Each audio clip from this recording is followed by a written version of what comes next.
திரு சீமான் அவர்கள்ட்ட எப்போவுமே ஒரு பழக்கம் உண்டு. அந்த நாம் தமிழர் கட்சிக்காரங்கள்லாம் அப்படியே பூஸ்ட் பண்ணி அப்படியே இந்த தம்பிகளை ஃபுல்லாக பூஸ்ட் பண்ணி கொண்டு வந்துகிட்டே இருப்பார். ஒரு முழு மோட்டிவேஷனில் அந்த தம்பிகள் இருக்கும்போது டக்குன்னு ஏதாவது ஒரு விஷயத்த பண்ணி அந்த தம்பிகளை ஃபுல்லாக அப்படியே ஆஃப் பண்ணி உட்கார வைப்பார். நிறைய குற்றச்சாட்டுகளில் வந்து முக்கியமான குற்றச்சாட்டு, அந்த கட்சியில் இப்போ இருக்கிறவங்க அடுத்த தேர்தலில் காணாமல் போயிடுவாங்க, ஒரு புது கூட்டத்தை இப்போ கூட்டுவார், அடுத்த கூட்டத்தில் அவங்க இருக்க மாட்டாங்க அப்படிங்கிற குற்றச்சாட்டு ஏற்கனவே நாம் தமிழர் கட்சி மேலே இருக்குது. அதே மாதிரி விஷயத்த அவர் தொடர்ந்து பண்ணிட்டு தான் இருக்கார், அது மறுக்கிறதுக்கு இல்லை. இப்போ வந்து எப்போதும் போல ஒரு இந்த தேர்தலை ஒட்டி கட்டும் மோட்டிவேஷனோட இந்த வந்து அடிச்சே தீரணும், ஜெயிச்சே தீரணும், ஒரு வாக்கு வங்கி சதவீதத்தை உயர்த்தியே தீரணும், ஏற்கனவே விஜய் வேற டஃப் கொடுக்குறாரு, இப்போ நம்ம பின்தங்கிடக்கூடாதுங்கிற ஒரு மோட்டிவேஷனில் நிறைய வெளிநாடுகளில் வாழக்கூடிய நாம் தமிழர் கட்சி உறவுகள்லாம் வந்து என்ன பண்ணுறாங்க அப்படின்னா, கையில் இருக்கிற காசு செலவு பண்ணி போட்டு தேர்தல் பிரச்சாரத்துக்காக ஓட்டு போடணுங்கிறக்காக வர்றாங்க. இப்படி இருக்கக்கூடிய சூழலில் சீமான் நேற்று அந்த சங்கராச்சாரியார் மடத்துக்கு போய் ஒரு ட்விஸ்ட்டை கொடுத்துருக்கிறார். அது போனது பிரச்சனை இல்லை, அந்த திருப்பரங்குன்றம் விவகாரத்தில் வந்து மத பூசலை ஏற்படுத்தும் விதமாக செயல்பட்ட ஒரு நபரோட அவரை கூட கூட்டிக்கிட்டு அவர் அங்கே போயிருக்கார். இந்த காஞ்சி மடம் அப்படிங்கிறதுல பின்னால் இன்னொரு கதை இருக்குது. இப்போ சீமான் அவர்கள் போய் சந்திச்சிருக்கக்கூடிய இந்த பீடாதிபதியோட இயற்பெயர் துட்டு சத்திய வெங்கட சூரிய சுப்பிரமணிய கணேச சர்மா திராவிட். இந்த திராவிட் அப்படிங்கிற வார்த்தையை கேட்டவுடனே தம்பிகளுக்கெல்லாம் வந்து ஏதோ குடிக்கக்கூடாத குடித்த மாதிரி ஒரு நெருடல் வந்து உள்ளே வரும். இவ்வளோ நாள் பேசிட்டு இருக்கக்கூடிய இந்த சித்தாந்தத்துடைய, அதாவது இந்த ஈரோடு இடைத்தேர்தலுக்கு பின்பாக தீவிரமாக பேசிட்டு இருக்கக்கூடிய இந்த சித்தாந்தத்தையே நொறுக்கிற மாதிரி இப்போ ஒரு சம்பவத்தை வந்து சீமான் அவர்கள் போய் பண்ணியிருக்காரு அப்படிங்கிற ஒரு வலியும் வேதனையும் இப்போ நம்ம சீமான் ரசிகர்கள் மனசில் உருவாயிருக்கும். இது போக இவர் பிறந்து வளர்ந்த ஊர் எல்லாமே ஆந்திரா. இவர் 1999 பிறந்து போன வருஷம் இங்கே பீடாதிபதியாக பொறுப்பேற்று வந்திருக்கார். ரிக்வேதத்தில் இவர் ஆழ்ந்த புலமை கொண்ட ஒரு நபர். சில வருடங்களுக்கு முன்னதாக அந்த மடத்துக்கான அந்த தலைமை பீடாதிபதி நியமிக்கப்பட்ட போது இது முழுக்க ஆந்திராவில் உள்ள ஆர்கனைசேஷன் கீழே இயங்கிக்கிட்டு இருக்கு, ஆந்திர தலைமையின் கீழே இயங்கிக்கிட்டு இருக்கு. ஒரு தெலுங்கர் இங்கே வர்றது, அவர் வந்து தமிழை புறக்கணித்து சமஸ்கிருதத்தை உள்ள திணிக்கிறதெல்லாம் தமிழர்களுக்கு விரோதமான செயல்னு சொல்லி சமூக வலைதளங்களில் அதிகமாக பொங்குனது யார் அப்படின்னா நாம் தமிழர் கட்சியோட கேடாஸ் தான். இன்றைக்கி வந்து அங்கே போய் ஒரு அதிர்ச்சியை கொடுத்துருக்காரு இந்த கேடாஸுக்கெல்லாம் சீமானவர்கள். இந்த மாதிரி தொடர்ச்சி அவர் என்ன பண்ணுவார் அப்படின்னா, எப்போவுமே இந்த அதிர்ச்சி கொடுக்குறது அப்படிங்கிறது ஒரு இயல்பான ஒரு விஷயம் தான். அவர் எப்போவுமே கொடுத்துக்கிட்டே இருப்பார்.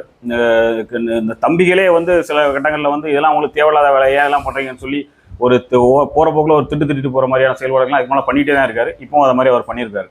இப்போது இந்த சீமான் அவர்கள் உருவாகி இருக்கக்கூடிய விஷயம், அதில் நம்ம ஒரு குறிப்பாக பார்க்க வேண்டியது, இவங்க சொல்கிறாங்க இல்லையா, இவ்வளோ மக்களை வந்து கூட்டியிருக்கோம், இது பெரிய சாதனை அப்படின்னு.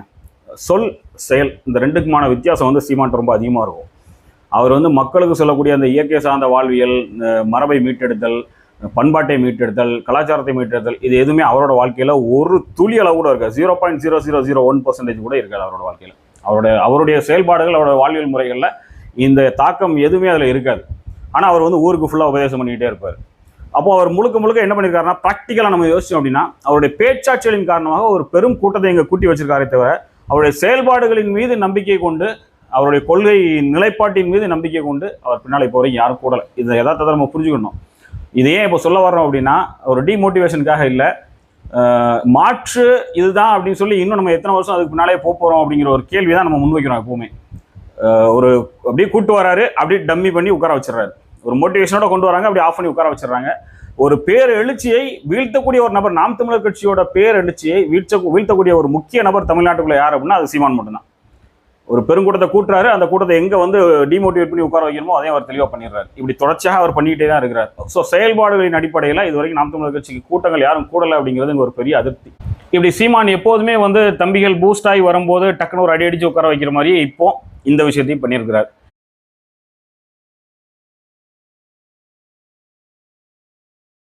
இப்போ இவர் போய் இந்த பீடாதிபதியை சந்தித்தது அப்படிங்கிறது அந்த இனவியல் ரீதியான அரசியலில் ஒரு பெரிய முரண்பாடை உண்டாக்குது. அப்படின்னா ஒரு பக்கம் வந்து தமிழ் பிராமணர்கள் அப்படின்னு சொல்லி ஒரு கருத்தை முன்னால் கொண்டு வந்து வச்சார்.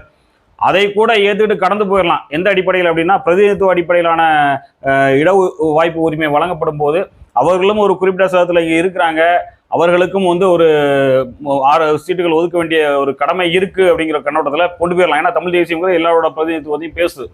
ஆனால் இப்போ இவர் போய் சந்திச்சிருக்கக்கூடிய விஷயம் அப்படிங்கிறது, இந்த மண்ணின் பண்பாடுகளுக்கு எதிரானவர்கள் அப்படின்னு அவர் சொல்கிறார்ல, அவர் பல மேடைகளில் பேசியிருக்காரு. இந்த மண்ணின் பண்பாடுகளுக்கு எதிரானவர் அப்படின்னு அவர் சொல்லக்கூடிய குற்றச்சாட்டு வைக்கக்கூடிய ஒரு பெரும் அழிவு சக்தியாக அவர் பேசிட்டு வந்த நபர்களில் ஒரு முக்கிய நபர் இப்போ அவர் போய் பார்த்துருக்கக்கூடியவர். தமிழை அழித்து தமிழ் அல்லாத ஒரு மொழியை இங்கே திணிக்கக்கூடிய ஒரு கட்டமைப்பில் உள்ளவர்.